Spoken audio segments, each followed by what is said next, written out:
Buenos días, nos encontramos con el profesor Alfredo Bullard González, quien es experto en los temas de análisis económico del derecho.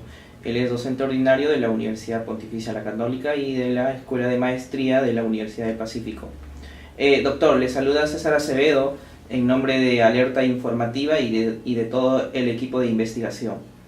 A continuación vamos a hacer la entrevista en dos tiempos. El primer tiempo va a ser exclusivamente para que usted nos pueda detallar acerca de lo que es el análisis económico del derecho. Y el segundo hablaremos acerca de la responsabilidad. Pues bien, voy a empezar a formularle la primera pregunta. Hace algunos años el derecho era visto como un instrumento de la moral. ¿Qué implica hoy en día el análisis económico del derecho? Bueno, mucha gente todavía considera que el derecho proviene de la moral o proviene de la filosofía, digamos, ¿no?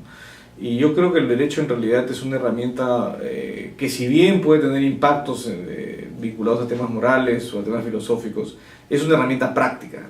El derecho en realidad existe para resolver los problemas a la gente, para resolver los problemas de la convivencia social, estableciendo reglas de interacción. En consecuencia, el derecho atañe principalmente a la conducta humana. Quizás de ahí viene la confusión con la moral, que la moral también tiene que ver con la conducta humana. Pero creo que tiene un ámbito mucho más amplio, que sin duda está impactado por la moral, pero está impactado por muchas otras cosas. El análisis económico del derecho toma de la economía lo que los economistas han hecho para entender la conducta humana. Los economistas básicamente lo que hacen es entender la conducta humana y generar modelos de predicción de esa conducta en función a ciertos elementos científicamente demostrables. Cuando uno puede predecir la conducta humana y uno entiende que el derecho es un mecanismo de regulación de conducta, ahí es donde entran y los dos dialogan, ¿no? La economía ayuda al abogado, al jurista, a entender cómo las reglas legales van a impactar en la conducta humana. Y el derecho le ayuda a la economía a entender cómo opera este mecanismo de incentivos, qué tipo de incentivos se pueden crear a través de leyes, a través de contratos, a través de regulaciones, para motivar la conducta humana. Y ahí es donde nace la interacción entre el derecho y la economía, que hoy día llamamos análisis económico del derecho. Doctor, ¿qué aporta el análisis económico en sí al derecho penal? Bueno, como decía hace un momento, lo que hace el análisis económico del derecho es tratar de entender por qué las personas hacemos ciertas cosas. Entonces yo puedo entender la conducta del delincuente utilizando algunos modelos económicos. Por ejemplo, un delincuente a la hora de cometer un delito, si actúa con un cierto nivel de racionalidad, va a cometer el delito en función a los beneficios que la conducta delictiva le genera frente a los costos que la conducta delictiva le implica. Es decir, si yo voy a robar una casa, nadie se mete a robar una casa si es que el beneficio de robar la casa es menor al costo de robar la casa. Si yo estoy con seguridad que voy a ir preso muchos años, no robo la casa. En consecuencia, la economía nos ayuda a entender este esquema de incentivos.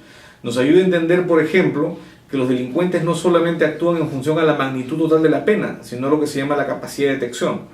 Los delincuentes no es que dicen vas a ir 20 años presos y asumen que delinquir significa ir 20 años preso. El delincuente asume que delinquir es 20 años preso multiplicado por un factor de detección.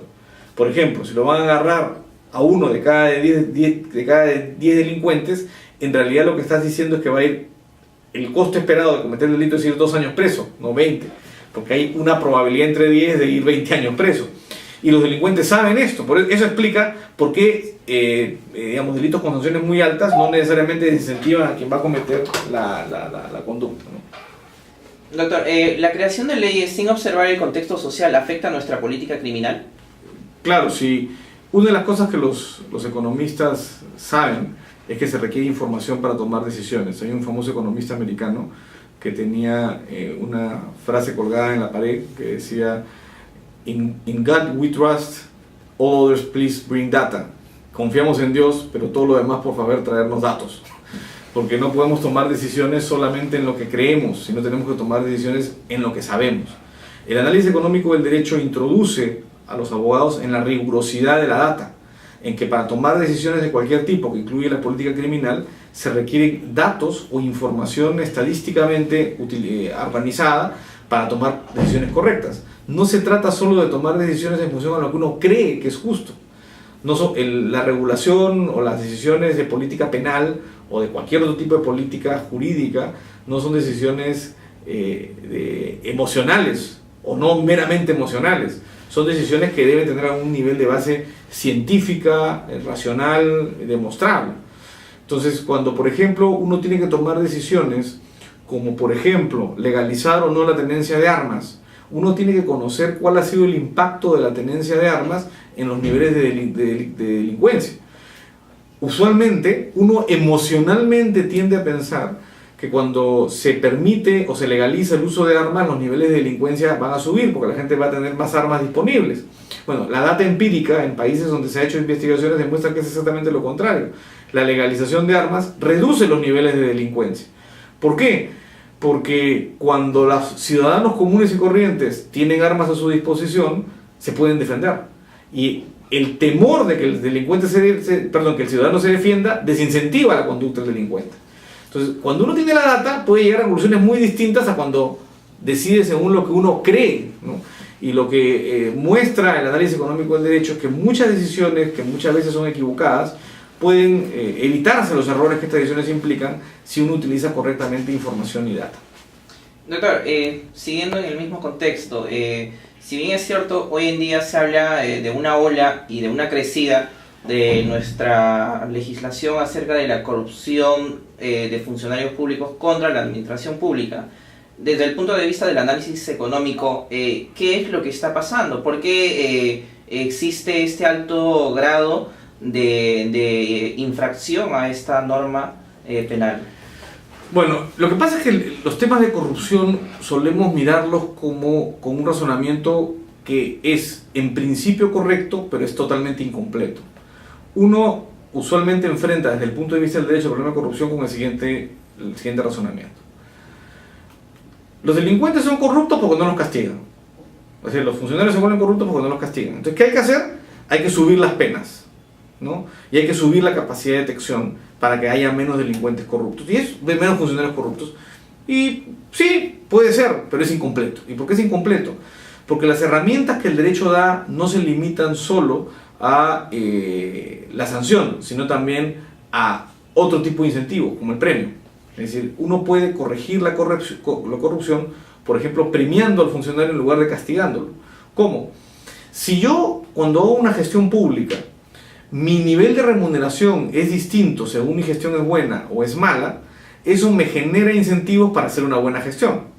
Entonces, por ejemplo, el uso de bonos o de premios o el reconocimiento o el cumplimiento de metas que tienen una contraprestación o un beneficio para el funcionario reduce los niveles de corrupción. Por ejemplo, yo tuve una experiencia en Indecopi. Indecopi nunca ha sido una entidad, por lo menos hasta donde llegue mi conocimiento, corrupta, pero uno puede mejorar la performance de los funcionarios si uno, por ejemplo, establece cosas como los índices de predictibilidad, es decir, qué tan predecibles son las decisiones. Cuando uno mide la predictibilidad de las decisiones, es, por ejemplo, cuántas veces te revocan o qué tan consistentes son tus decisiones anteriores con tus decisiones posteriores, es más difícil ser corrupto. Porque, ¿qué significa ser corrupto? Ser corrupto es resolver según quien te paga. Eso es básicamente lo que significa corrupción. ¿Y eso qué quiere decir? Que un funcionario que es corrupto, tú, si mides su predictibilidad, si mides su forma de decisión, vas a darte cuenta que salta de posición caso por caso. ¿Cómo arreglas eso? Si tú mides, puedes detectar fácilmente corrupción o ignorancia, lamentablemente los efectos de la corrupción y la ignorancia son parecidos, y decir, no, esta persona decide como le da la gana, cuando le da la gana, acá hay un problema. Y eso reduce los incentivos de corrupción si es que yo le doy un premio a las personas que son predecibles. Entonces uno puede tener políticas distintas a solamente sancionar a los funcionarios, creando mejores herramientas, creando herramientas parecidas a las que, por ejemplo, tienen los contratos. La corrupción en las empresas es menor que en el Estado. ¿Por qué?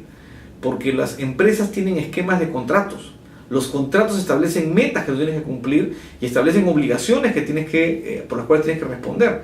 Y al tener estos esquemas reducen el espacio para que la corrupción se pueda dar. No digo que no se da, lo que digo es hacen más costosa la corrupción. Y recordemos, o le quitan beneficios al que se corrompe, con lo cual se reduce la cantidad de corrupción con un esquema inteligente, ¿no? Doctor, a continuación vamos a pasar al siguiente tema, que es la responsabilidad. Se han visto casos de que muchos servidores públicos siempre han sido implicados como agentes activos en los delitos contra la administración pública. Y acá viene la pregunta, ¿no? ¿Influye la economía en el comportamiento criminal y de qué manera influye? Influye de varias maneras, ¿no? Por ejemplo, hay estudios que te demuestran que ciertos niveles de ingreso o de afectación de los ingresos de las personas contribuyen a una mayor cantidad de delitos. No necesariamente, depende del contexto y depende del tipo de data, ¿no? Lo que la economía te ayuda a hacer es entender cuáles son las causas de los incrementos o reducciones de los niveles de delincuencia, ¿no? Y muchas veces estas causas son difíciles de identificar, ¿no? Por ejemplo, el nivel de desempleo, ¿cuál es su vinculación al nivel de criminalidad? Hay estudios, dependiendo de los países, que dicen que hay una relación, otros que dicen que no hay relación. Hay algunos estudios interesantes, como los que hicieron Donahue y Levitt, que mostraron que en Estados Unidos en los años 80 hubo una reducción sensible en los niveles de criminalidad. Y la mayoría de economistas no podían explicar por qué había menor criminalidad o menor, sobre todo criminalidad violenta, homicidios, asaltos a mano armada, etc. Y lo que Donahue y Levitt descubrieron es que había una correlación entre la legalización del aborto en distintos estados en Estados Unidos y el nivel de criminalidad. Los estados que legalizaban el aborto, curiosamente, tenían una reducción de los niveles de criminalidad aproximadamente entre 16 y 20 años después de legalizado. ¿Cuál era la hipótesis que explicaba la data? Según ellos, hipótesis que ha sido evidentemente muy controvertida y discutida, cuando legalizas el aborto, el aborto es utilizado principalmente por personas de bajos ingresos, madres solteras, potenciales madres solteras, cuyos hijos tienen una mayor probabilidad de convertirse en delincuentes. Cuando tú permites el aborto, ese riesgo se reduce. Los mismos Donahue y Levitt dicen eso no significa que sea una buena política criminal permitir el aborto, y hacen una explicación de que los costos, digamos, de abortar pueden ser superiores incluso a los beneficios, pero por lo menos ayudan a detectar factores que influyen en los niveles de delincuencia, y a través de estos factores te permiten definir cosas como desincentivo o no la pena de muerte en la cantidad de crímenes. La gente dice, no, sí, no se debe, sí se debe. Lo que es cierto es que la mayoría de estudios serios determinan que sí hay una relación entre la pena de muerte y la disminución de delitos, lo cual no necesariamente quiere decir que uno tenga que legalizar la pena de muerte. Lo único que quiere decir es hay una relación. Puede ser que los costos de pena de muerte sean mayores por otras razones, ¿no? Por la sensibilidad social que esto genera, por el tema de la propia aplicación de la pena, los efectos que estos tienen. Pueden haber muchas razones que explican eso. Los propios derechos individuales de las personas. Yo, por ejemplo, que conozco esta data, no estoy a favor de la pena de muerte. No creo que sea razonable aprobarla. Pero sí creo que es importante saber que efectivamente la data te dice que eso es cierto, para poder tomar una decisión mejor informada. Doctor, usted ha escrito un artículo, Al fondo hay sitio, el problema del transporte público. ¿Usted nos puede explicar si existe alguna solución para este gran problema? Bueno, el tema del transporte es un tema muy complejo, ¿no? Pero la economía nos puede ayudar a entender qué es lo que ocurre. En realidad, el problema del transporte y del tránsito se genera por la correlación de dos factores: la capacidad de la infraestructura, uno, y dos, la capacidad y administración de la infraestructura, buenos semáforos, buena policía, etc. Es decir, el uso de las calles, para decirlo en sencillo. Y el segundo factor es la cantidad de vehículos, ¿no? Son los dos factores principales, ¿no? En eso influye la conducta. La conducta influye, las decisiones humanas influyen en dos factores. Un factor es cuántos automóviles hay, es decir, cuánta gente está manejando, y el segundo factor es cómo está manejando la gente. Entonces, pero el factor principal es la cantidad de vehículos. O sea, hay muchos vehículos para la infraestructura disponible.